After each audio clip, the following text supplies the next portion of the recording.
name is Palak Duragya. I have scored 682 in NEET. According to my views, there should be no re-NEET. Because think about the students who have worked hard day and night for this score. How would it be possible to score good for them after a gap of 1.5 months?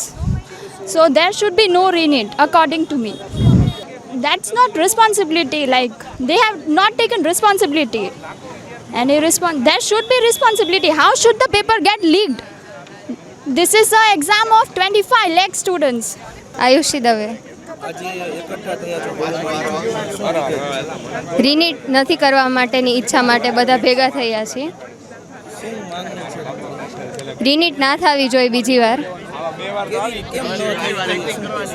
કેમ કે અમારી 2 વર્ષની સખત પરિશ્રમ અમે કરીને NEET આપેલી હતી, સારા માર્ક્સ મેળવ્યા હતા અને આશા જ હતી કે ગવર્મેન્ટ મેડિકલ કોલેજ મળી જ જશે. હવે જે જગ્યાએ ઘોટાળો બહાર આવ્યો છે એ જગ્યાએ બીજી વાર રીટેસ્ટ થાય, રીવેલ્યુએશન થાય એવી જ ઈચ્છા છે. બધા વિદ્યાર્થીઓ જેન્યુઅન સ્ટુડન્ટ્સ માટે રીનીટ ના થવી જોઈએ.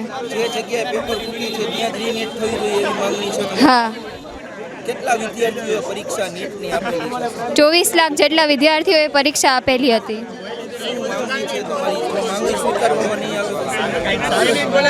રીનીટ તો પાછી ન જ થવી જોઈએ, એ જ અમારી માંગણી છે.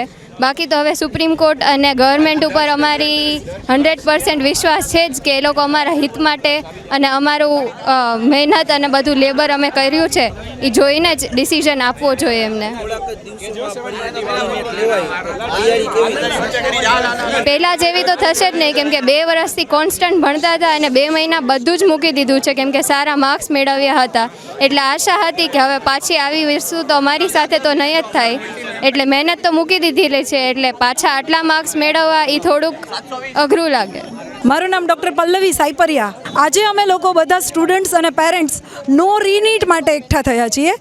જે લોકોને 2 વર્ષથી તપ કર્યું છે બાળકોએ, આ માત્ર 3 કલાકનું નથી પેપર કે નથી એક સ્ટુડન્ટનું પેપર, આખા ફેમિલીનું હોય છે અને 3 વર્ષની મહેનત છે છોકરાઓની. અને હવે જે લોકોને ઓછા માર્ક્સ આવ્યા છે એ લોકો એવું વિચારે છે કે હવે રીનીટ થાય, પણ અમારા સ્ટુડન્ટ્સ જે લોકો 700 ઉપર માર્ક લાવ્યા, 600 ઉપર માર્ક લાવ્યા, એ ક્યારેય ઈચ્છતા નથી કે નીટ ફરીથી લેવાય. એ લોકોને જસ્ટિસ જોઈએ છે.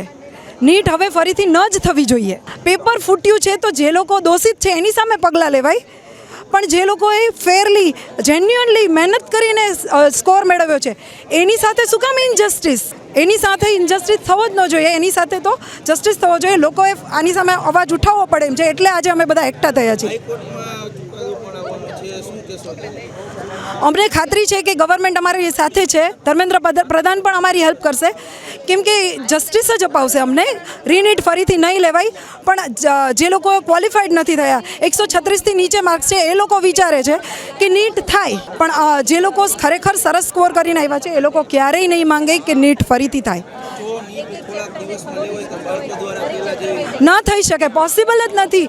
જે 2 વર્ષ સતત મહેનત કરી છે, છેલ્લા 2 મહિના તો રોજ પેપર આપ્યા છે, એ હવે 1 મહિનામાં પોસિબલ જ નથી કે એવો સ્કોર ફરીથી થઈ શકે. એટલે જ છોકરાઓ કહે છે કે રીનીટ ન જ થવી જોઈએ.